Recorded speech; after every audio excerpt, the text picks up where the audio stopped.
ఇంకా బ్రతికినంత కాలము తల్లి గర్భంలో నుండి పుట్టింది మొదలుకొని ఈ రోజు వరకు కష్టంలో, బాధలో, సుఖంలో, దుఃఖంలో ఇంకా పనులు చేసుకుని, ఇంకా తిండి తింటూ పనులు చేసుకుంటూ పడుకుంటూ ఉదయాన్నే లేచి వెళ్ళిపోయి కష్టపడుతూ ఇంకా ఇదే నా జీవితం?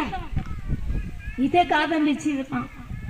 మీరు మాట్లాడుతూ ఒక మాట అంటారు, బ్రతుకున్నంత కాలమే కష్టపడాలండి, బ్రతుకున్నంత వరకేనండి, మేము చచ్చిపోయిన తర్వాత ఏమవుతాం మాకు తెలీదు, చచ్చిపోయిన తర్వాత మేము ఏమవుతామో తెలీదు, ఇంకా అంతే మా జీవితం అనుకుంటున్నారా?